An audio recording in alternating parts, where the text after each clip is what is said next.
Hi, welcome back to another edition of Lippers Fund Flows Insight. My name is Tom Rosine. Thanks for joining me today. I'll be reporting flows for the weekend of Wednesday, February 18th, 2015. Investors actually took about $10.2 billion out of the conventional fund business after learning that the FOMC basically came out with minutes of their meeting indicating that they're not too excited about raising interest rates. They're a little concerned if they raise interest rates too soon, that might impact the economy. But prior to that, we actually saw really good numbers. We actually hit records, two new records for 2015, two new records on the S&P and the Dow. So really, we had some good numbers, and this was on the ceasefire between Ukraine and Russia. We know that didn't pan out very well. In fact, they're still fighting on Friday today, almost a week and a half later after they declared that. Rising oil prices were actually encouraging. People were less concerned about deflationary fears and the like. And also we saw European growth out there too. So there were some good reasons why investors were, really trying to, let's say, get excited about the market. But really, the Fed FOMC minutes just put a damper on it. Let's see how this panned out, though, as far as flows into our macro groups. Equity funds actually saw outflows just a little bit less than $100 million. Taxable bond funds did pretty good, pulling in about $3.9 billion. Muni bond funds actually took in some money, very, very low amount. I have it down as 0.1, or let's call it, less than $100 million. It's quite a bit less. But money market funds were the pride of the group, seeing about $14.2 billion in outflows. And we're kind of attributing this to that time of the season.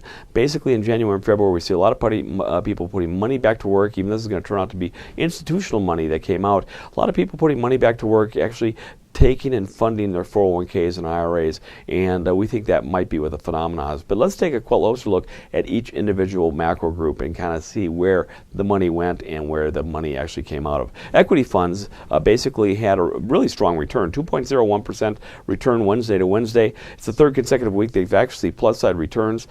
They saw about 35 million in outflows, so it's almost nothing. It's the third consecutive week, though, they've seen outflows. How this panned out was domestic equity funds saw about $500 million in outflow, and this is the third consecutive week they've seen outflows, while non-domestic equity funds for the second consecutive week saw about $500 million in inflows. So it really was a push.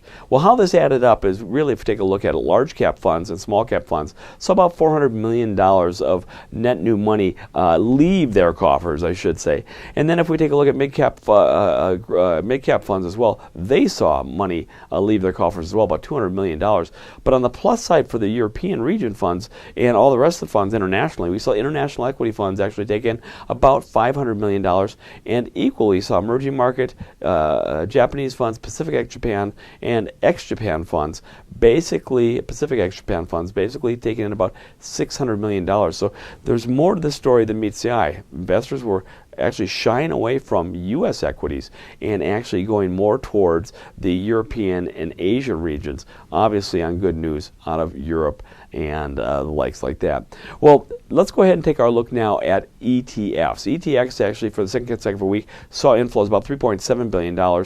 So this is quite a difference than what we saw on the open-end side. And we saw that energy select sector spider funds took in about $600 million of net new money out of that group. We saw iShares MSCI European region funds actually take about $600 million in net new money in there. And on the bottom side, we take a look and we saw both the S&P products, iShares Core S&P 500 lose about $600 million, and Spider S&P 500 lose about $600 million. But on a net case, we saw more money in ETFs coming into equity ETFs than going out. And so that was quite a story. $3.7 billion is a pretty strong showing for equity ETFs. Well, let's turn our attentions now to fixed income funds. And fixed income funds really saw a surprisingly good week. $3.9 billion net new money coming into their group. Seventh consecutive week of positive flows into this group. And for the fifth week and sixth, we actually saw strong plus side returns, this time to the tune of about 0.49% for a 1 week return. That makes a lot of sense why we saw money coming into their coffers. And think about it, really, when we heard some of the bad news, we saw that the 10-year Treasury dropped about 6 basis points on the very last day, while it's still trading at about 2.08% and significantly above what it did at the beginning of the month.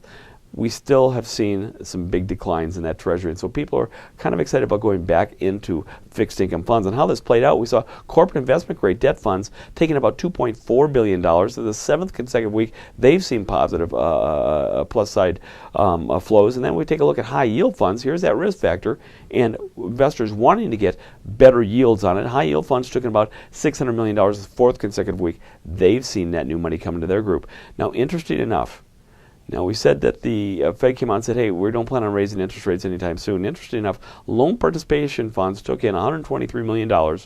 It's the first week in 32. So somebody's out there betting that, in fact, the Fed is not telling the whole truth and nothing but the truth. And, in fact, we'll probably be raising interest rates soon. So that's usually what those loan participation fund flows actually mean. Somebody's out there betting against the idea that we're not going to have a peaceful time period. In fact, that will probably have rising interest rates coming in shortly. Let's see what ETF funds did. $2.16 billion into their coffers, 6th consecutive week of seeing positive flows.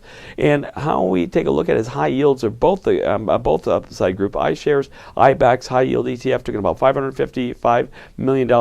And the Barclays high yield ETF took in about $433 million. So really it was, again, risk-seeking behavior on the bottom side. iShares 7 to 10 Treasury bond ETF lost the biggest share, only $181 million. So certainly even the investors looking at ETF investors, authorized participants, really were willing to take on more risk and were less concerned about the Fed doing an immediate interest rate increase. And what I mean by immediate, I think people are starting to bet that it won't even be around June. Maybe it'll be later than that. Well, let's turn our attention to muni bond funds. And muni bond funds saw about $93 million of net new money coming into their coffers, almost zero. And it's something that's a little bit new because we've seen some pretty good money coming in. And it's 7th consecutive week that we've seen good money coming into this group. But the reason why is if you take a look to the right-hand side of that graph, basically you see for the 2nd consecutive week there was negative returns, this time to the tune of 0.15%. National muni funds did draw the largest draw, about $165 million, and that lets us know that single state munis actually saw some pretty big outflows. It's the 17th consecutive week, though, that national munis have been on a tear, bringing in money into their coffers, so it's an interesting thing to watch. Let's turn our attention towards the prior of the group, money market funds. 6th week in 7 that we've seen outflows. We're looking at $14.2 billion in outflows, and how this panned out was taxable money markets saw about $14.9 billion in outflows. Now, how we broke that down is institutional investors, remember I told you, actually had the lion's share pulling money out. They actually pulled $16 billion out, and that means retail investors actually put money back to work, about $1.1 billion. We are thinking that this is corporate opportunities to actually invest and also fund qualified plans. So certainly that is maybe the story that we can take a look at right now unless something else comes up. Tax-exempt money market funds saw about $700 million of net new money enter their coffers. Well, before we stop, we had some interesting news today. I told you that, Europe was really excited about some of the growth that's going on. And obviously, in the news has been how Greece is going to, deal with their debt crisis. And of course, we know that the anti-austerity government came in and was very strong. And now they've asked for permission to, if you will, take the bailout for 4 more additional months. At first, Germany came out and said, absolutely not. You guys aren't doing anything with the austerity program. And they came out and said, you draw us up a plan, get us some numbers, and show us that you are going to have some sort of fiscal discipline, and we'll go ahead and extend it for 4 months. And they did that today. So we're going to have to see how that impacts the market over the next several days. And in fact, if I didn't cover some of the stuff that you want to do, you could actually go and take a look at our site at lipperusfundflows.com and do a deeper dive yourself. And if not, you can join us next week, where one of our analysts will talk to you about the flows of that week. Well, thanks for joining me today. My name is Tom Rosine, and I'm wishing you the best in your wealth planning and creation. Thanks for joining me.